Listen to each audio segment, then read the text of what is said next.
So for our next topic, I actually wanted to talk about some new and interesting technological innovations within the firearms industry.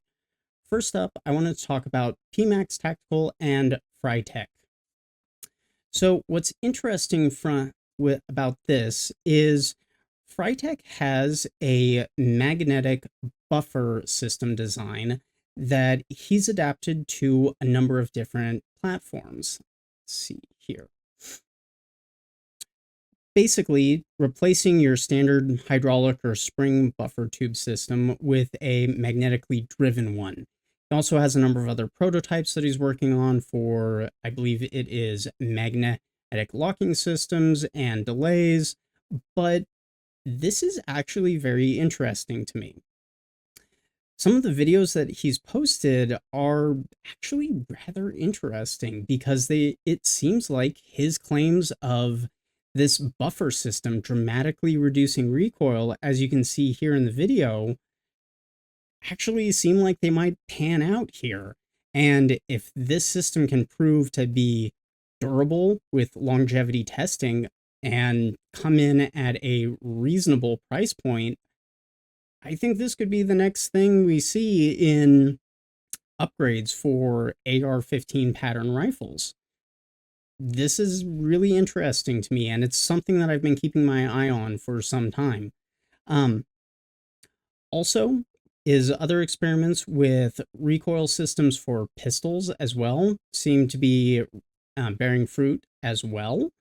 He has shown that they're working and at least capable of cycling as well, with some early prototypes that he's shown off on his Twitter. So if this is something that interests you, check out FryTech LLC on Twitter, X, however you want to say it, and follow along. PMAX Tactical is going to be releasing some products leveraging the buffer tube system and doing some testing as well. So I'm excited to see what that will look like in terms of price point, performance, etc. Because if these recoil reduction claims pan out and we have video proof of it actually working, this is some pretty exciting stuff, at least to me, who's a bit of an engineering nerd.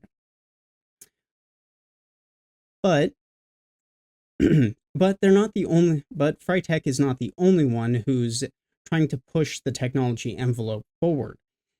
There is Outlier's Backdraft suppressor setup. Now, this video a few weeks ago from Ballistic High Speed shows off the particular design and how it functions internally. Essentially, instead of adding all of the baffle space to the front of the firearm, they're actually taking advantage of the space around the barrel itself and redirecting the gases back around the barrel. This, I think, is about as much volume as you're ever going to get for a suppressor to trap gas and release it slowly while it's expanding. I've seen some really crazy designs, especially on some of these flow-through suppressors to try and redirect the gases and everything like that. But this backdraft barrel design and suppressor system here is really interesting because I'm not entirely sure how you could get that much more volume without making some comically long suppressor system. And this might be where suppressors kind of stop in terms of raw volume capable of trapping gases. But I did want to bring this to your guys' attention because it's another interesting system. Backdraft, or Outlier, their Backdraft technology is supposed to be coming out here relatively soon. So keep your eye on it. If this is something that interests you, definitely interests me. And last but not least, for our technology stuff, Lima 6 actually has a little bit of an update for us. I've been following along with the progress of Lima 6 for quite some time now, and I'm really interested in this particular project because we're talking about an AR-15 style upper that's belt fed, that's actually affordable. I believe the price point that he's trying to come in at for initial production units is around 2,500, excuse me, 2,500 for a build kit, and I believe it's 3K for a fully assembled upper. That's pretty dang competitive. And in this video, Harvey talks about his history, background, where he stands with the current project in terms of the beta units that are being produced right now for initial testing. And it's really exciting for me to see this go forward because I have been following along for a while now. But But one of the things that Harvey also mentioned in his video is that he specifically wants to bring the production costs down over time. And obviously, as additional machining and economies of scale start to kick in, if this thing really does take off, I think he could probably definitely fulfill on that goal of getting that cost down further.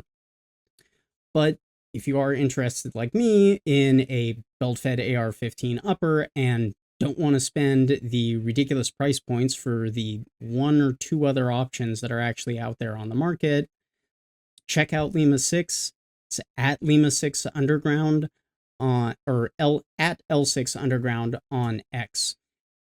Check out Harvey. Follow along with his project. I'm really interested to see this come to market. But let me know what your guys' thoughts are on the FryTech buffer system, the Backdraft suppressor technology, as well as Lima 6 belt feds in the comment section below. I'd love to hear from you guys. But I think that wraps up all of our topics for today. Quick channel update. I have a number of projects that I'm currently working on. I have a 357 SIG video that I am currently working on and doing the research for that I can put together. Thank you to the viewer who suggested that particular topic. I am working on it. I do also have some other things in the production pipeline as well. And I think a little project that I have just about completed that I think you guys will be interested in terms of the FBI ballistics testing and doing some wider scope analysis of it. I think my fellow gun nerds will find this interesting. But of course, our next goal is to hit 1,000 subscribers. So if you would like, share, comment, and subscribe, that'd be greatly appreciated. I try to respond to all of the comments in the comment section below.